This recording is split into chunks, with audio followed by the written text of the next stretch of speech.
الشیطان الرجیم بسم اللہ الرحمن الرحیم والذین کسبوا السیئات جزاء سیئۃ بمثلها وترحقهم ذلة ما لهم من اللہ من عاصم كأنما أغشيت وجوههم قطعا من الليل مظلما وأولئك أصحاب النار هم فيها خالدون صدق اللہ العلی العظیم۔ محترم، کل کی آیت میں اللہ تبارک و تعالی نے اصحاب جنت کا تذکرہ فرمایا تھا، اور آج کی آیت میں اللہ تبارک و تعالی نے اصحاب جہنم کا تذکرہ کیا ہے۔ اور جہنمیوں کی نشانی یہ ہے کہ والذین کسبوا السیئات، وہ لوگ جو برائیاں کماتے ہیں، برائیاں چھوٹی ہوں یا برائیاں بڑی ہوں، ڈرتے رہنا چاہیے خدا کی نافرمانی سے، کیونکہ ضروری نہیں ہے کہ اللہ تعالیٰ کسی بڑے سے بڑے گناہ پر انسان کو پکڑے۔ کبھی کبھی خداوند قدوس چھوٹی چھوٹی غلطیوں پر بھی گرفت فرماتا ہے۔ وہ بے نیاز ذات ہے، کچھ پتہ نہیں ہے کہ کس بات پر وہ ناراض ہوتی ہے اور کس بات پر اس کا غصہ حرکت میں آتا ہے۔ حضور اکرم صلی اللہ علیہ وآلہ وسلم، آپ اندازہ لگائیں کہ ایک دفعہ آپ اپنے ساتھیوں کے ساتھ جہاد کر کے واپس آ رہے تھے، وہ جہاد جس کی قیادت خود رسول کریم صلی اللہ علیہ وسلم نے فرمائی۔ واپس آ رہے تھے، راستے میں جب آپ پہنچے تو مغرب کا وقت ہو گیا، تو صحابہ کرام نے اپنا سارا مال جو تھا، اپنا سامان جو تھا، وہ اپنے کندھوں سے اتار کر رکھ دیا، لیکن اتفاق سے وہ سارا کا سارا سامان ایسی جگہ پہ رکھا گیا جو راستہ تھا۔ راستہ بند ہو گیا۔ کسی نے جا کر رسول کریم صلی اللہ علیہ وآلہ وسلم کو اطلاع دی کہ صحابہ کرام نے وہاں اپنا سامان رکھ دیا ہے اور سامان کی وجہ سے راستہ بند ہو گیا ہے۔ تو اللہ تبارک و تعالیٰ کے رسول صلی اللہ علیہ وسلم نے ابو سعید رضی اللہ تعالیٰ عنہ کو بلایا اور آپ نے فرمایا کہ جا کر اعلان کر دو، جن لوگوں نے راستہ بند کیا ہے اللہ تبارک و تعالیٰ ان کے جہاد کے ثواب کو ضائع کر دے گا۔ جی، اللہ کے رسول کی قیادت میں جہاد اور راستہ بند، عارضی طور پر بند ہوا ہے نا، نماز پڑھنی تھی، وہاں سے کوچ کرنا تھا، وہاں سے ہٹا لینا تھا۔ لوگ غلط پارکنگ کر لیتے ہیں، ایسی جگہ پر گاڑی کھڑی کر دی جہاں راستہ بند ہو گیا، گھر کا سامان بے احتیاطی کرتے ہیں۔ تو اتنی سی بات پر بھی اللہ کے رسول صلی اللہ علیہ وسلم، آپ اندازہ لگائیں کتنے حساس تھے اور کس طرح آپ نے اسی طرح حضور کریم صلی اللہ علیہ وآلہ وسلم نے بالکل معمولی باتوں کے اوپر آپ نے ارشاد فرمایا کہ چھوٹی چھوٹی باتوں کو، جو اللہ کی نافرمانی کی باتیں ہیں، چھوٹی چھوٹی باتیں جو خدا تبارک و تعالیٰ کی غضب کو بڑھانے والی ہیں، ان سے اپنے آپ کو بچا کے رکھو۔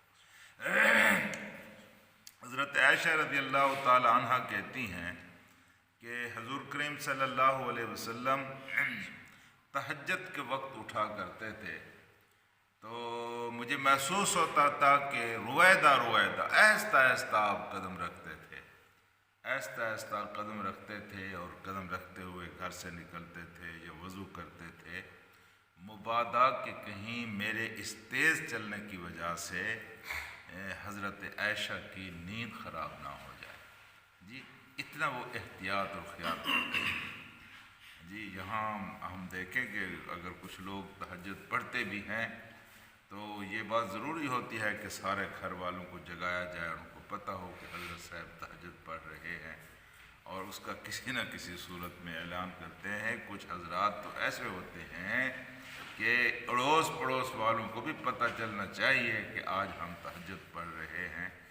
اور حضور کریم صلی اللہ علیہ وسلم کا طرز عمل دیکھیے کہ آپ اپنے گھر میں بھی تہجد پڑھتے تھے تو آہستہ آہستہ تہجد پڑھتے تھے، اور اتنا آہستہ چلتے تھے کہ سیدہ عائشہ فرماتی ہیں کہ میں ان کے قدموں کی آہٹ بھی نہیں سنتی تھی، رویدہ رویدہ بالکل آہستہ آہستہ قدم رکھا کرتے تھے۔ تو میرے دوستوں، کہا یہ گیا ہے کہ والذین، وہ لوگ جو للذین، وہ لوگ کسبوا السیئات، جو برائیاں کماتے ہیں، برائیاں چھوٹی ہوں یا برائیاں بڑی ہوں، تو اللہ تعالیٰ کا قانون یہ ہے کہ جزاء سیئۃ بمثلھا، وہاں فرمایا للذین احسنوا الحسنی، جو لوگ بھلائی کرتے ہیں اللہ نے ان کے لیے بھلائی رکھی ہے، وزیادہ، اور اللہ پاک نے انعام رکھے ہیں۔ یہاں اللہ پاک نے فرمایا جو لوگ برائی کرتے ہیں بس اتنی ہی ان کو سزا ملے گی جتنی انہوں نے برائی کی ہے۔ یہ ہے آپ کا اللہ، اور یہ ہے اس کی کرم نوازی کہ برائی جب کرتا ہے انسان تو برائی جتنی ہی اللہ پاک انسان کو سزا دیتا ہے، جب بھلائی کرتا ہے تو اللہ تعالیٰ اس کو بڑھا چڑھا کر انسان کو لوٹاتا ہے۔ جی، تو فرمایا کہ جزاء سیئۃ، جزاء سیئۃ، سیئہ کی جزا، برائی کی جزا جو ہے بمثلھا، اتنی ہے جتنی اس نے برائی کی ہے۔ وترہقہم ذلہ، لیکن ذلت جو ہے ان کے اوپر چھا جائے گی، رسوائی ان کے اوپر چھا جائے گی، اور ذلت کا عذاب سب سے بڑا عذاب ہے جی۔ قیامت کے دن یہ ذلت اور رسوائی کا عذاب سب سے بڑا عذاب ہے۔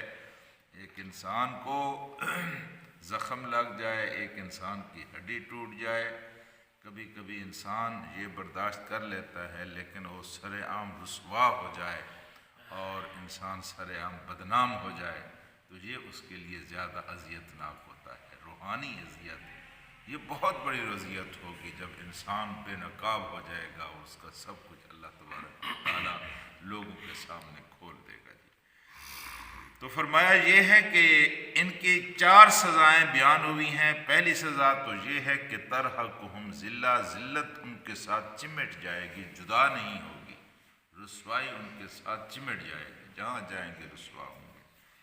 دوسرا یہ ہے کہ ما لہم من اللہ من عاصم، اللہ کی طرف سے کوئی ایک بھی ایسا نہیں ہوگا جو اس کو کوئی تحفظ فراہم کر سکے، اللہ سے کوئی بچانے والا نہیں ہوگا، اللہ کی گرفت میں وہ لوگ آ جائیں گے۔ اور تیسری سزا یہ ہے کہ کأنما اغششت وجوہہم قطعا من اللیل مظلما، کہ ان کے چہرے کے اوپر کالک اس طرح پھیر دی جائے گی گویا رات کے کسی تاریک ٹکڑے کو کاٹ کر ان کے چہرے کے اوپر مل دیا گیا ہے۔ یعنی رات کہنا کافی تھا، لیکن آگے مظلمہ بھی کہہ دیا، رات کا تاریک ٹکڑا کسی نے کاٹا ہے اور ان کے چہرے کے اوپر مل دیا ہے، یعنی کہ ان کے چہرے سیاہ ہوں گے، ان کے چہرے کالے ہوں گے۔ یہ تیسری سزا۔